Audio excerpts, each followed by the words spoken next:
वालेकुम दोस्तों, मेरा नाम है इजहारुल्लाह खान और आप देख रहे हैं मेरा यूट्यूब चैनल क्रिएटिव राइटिंग।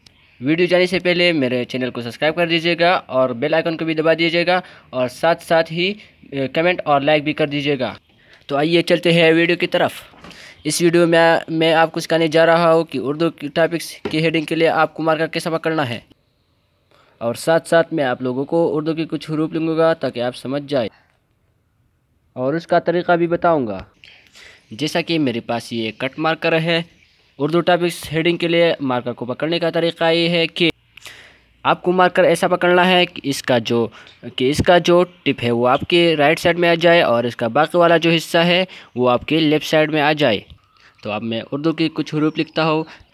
आप लोग देख सकते हैं कि उर्दू की हरूफ को लिखने के लिए मैंने मार्कर को इस तरीके से पकड़ा है कि इसका जो टिप है वो मेरे राइट साइड में है और इसका बाकी वाला जो हिस्सा है वो मेरे लेफ़्ट साइड में है। अच्छा, तो शुरू करते हैं। सबसे पहले आता है अलिफ़। अब हम अलिफ़ को लिखते हैं। इसका जो ये स्टार्टिंग पॉइंट है ये, और ये एंडिंग जो पॉइंट है, ये दोनों जो है पतला आने चाहिए, और इसका जो दरमियान वाला हिस्सा है ये जो है ये मोटा आना चाहिए।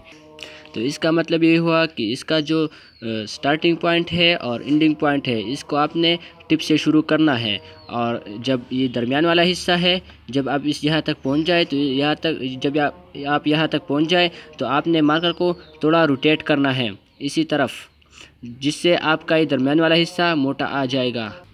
तो इसके बाद आता है बा। तो चलो बा को लिखते हैं। तो बा का जो है ये बा का जो भी स्टार्टिंग पॉइंट है और एंडिंग पॉइंट जो है ये दोनों को आपने टिप से शुरू करना है, और दरमियान का जो ये मोटा वाला हिस्सा है, जब आप यहाँ तक पहुँच जाए तो इसका यहाँ पर आपने मार्कर को थोड़ा इस तरफ घुमाना है, इसी तरह थोड़ा, ताकि ये मोटा आ जाए। और इसी तरह बा का जो स्टार्टिंग और एंडिंग पॉइंट है ये आमने सामने एक लाइन पर आनी चाहिए, जैसा कि ये है। आप देख सकते हैं ये बिल्कुल ठीक आ गई है, और ना ही इसका जो है एंडिंग पॉइंट और स्टार्टिंग पॉइंट कोई भी इसमें से कोई भी ऊपर और नीचे नहीं होना चाहिए, दोनों सेम होनी चाहिए। अगर इसमें से एक भी ऊपर या नीचे हुआ तो फिर वो गलत होगा। इसके बाद आता है ता को हम लिखते हैं। इसी तरह ता का वही उसूल है जो बा का है कि इसका जो स्टार्टिंग और एंडिंग पॉइंट है वो सेम लाइन पर आनी चाहिए, एक जैसी लाइन पर आनी चाहिए, और इसका जो स्टार्टिंग और एंडिंग पॉइंट जो है वो टिप से आपने लिखनी है, यानी पतला आनी चाहिए। इसी तरह सा का भी वही उसूल है जैसा कि बा और ता का ता। और इसी तरह अब बारी है जिम की। तो चलो जिम का हम लिखते हैं।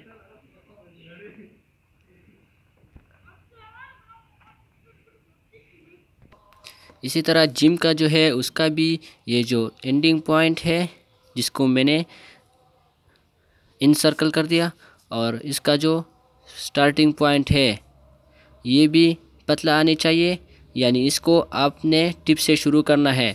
और इसका जो दरमियान वाला हिस्सा है यहाँ ये जगह जिसको मैंने इन सर्कल कर दिया, ये जगह जो है ये मोटा आना चाहिए।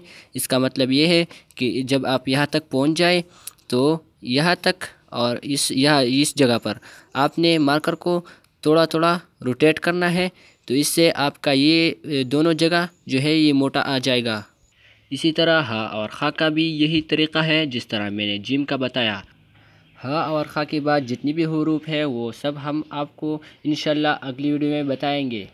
अब हम ये हरूफ डायरेक्टली लिखते हैं, इसमें हम कोई बातें नहीं करेंगे, डायरेक्टली लिखते हैं। तो चलिए लिखते हैं। ये हो गया अलिफ, इसके बाद बा थोड़ा सा, और इसके बाद ता, इसके बाद सा, इसके बाद